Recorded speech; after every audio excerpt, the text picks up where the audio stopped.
মেলা তো আজকে বোধহয় শেষ। হ্যাঁ, মেলা আজকে শেষ। তাহলে কততম মেলা এটা? এটা 24তম মেলা।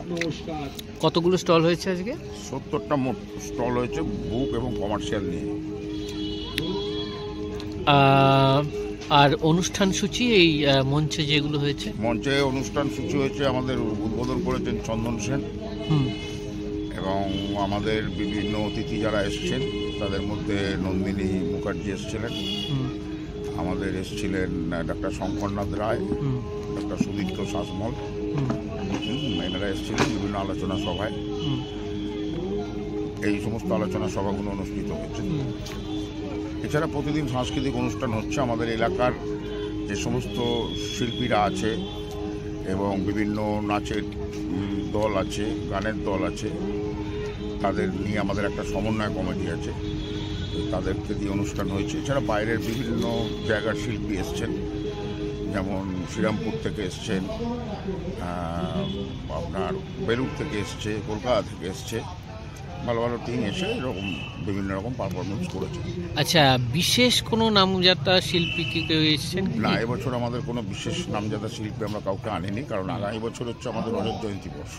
আচ্ছা, ওই জন্য আমরা এই বছরটা একটু অন্যভাবেই করবার চেষ্টা করেছি। আগামী বছরটাকে আমরাও প্রাধান্য দিয়েছি আরও বেশি করে। আচ্ছা, বই পাঠকদের বইয়ের প্রতি একটা অনীহা এখন তৈরি হয়েছে এই মোবাইল এবং ইন্টারনেটের জন্য। সেই পরিস্থিতিতে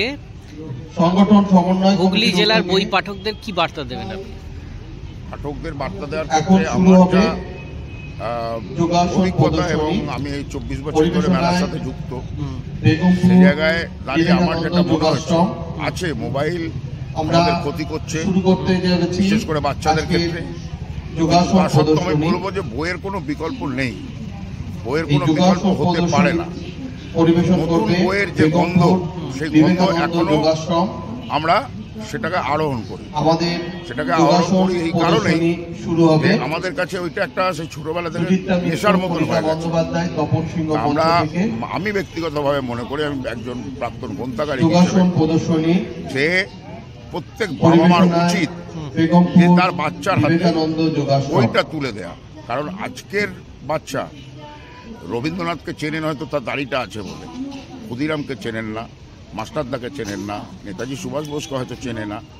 আমাদের দেশের যারা মনীষী, আমাদের রাজ্যের যারা মনীষী, ভারতবর্ষের যারা স্বাধীনতা সংগ্রামে অংশগ্রহণ করেছে, শহীদ হয়েছে, তাদেরকে চেনেন না। সেই কারণে প্রত্যেক বাবা মার উচিত যে এই শিক্ষাটা তাদের দেয়া, যে আমার বাংলার যে সংস্কৃতি, আমার দেশের যে ইতিহাস, সেটা আমি বইয়ের মধ্যে দিয়েই পাবো, মোবাইলের মধ্যে দিয়ে আমি পাবো না সেইভাবে। সেই কারণেই প্রত্যেক পিতামাতার উচিত যে বাচ্চাদের হাতে বইটা তুলে দেয়া।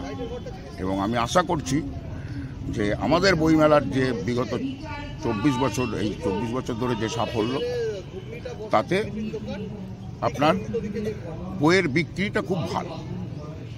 তো এবছর আমি যা দেখছি, এবছর প্রত্যেকে যারা এসছেন তারা একটা দুটো করে বই কিনেছেন।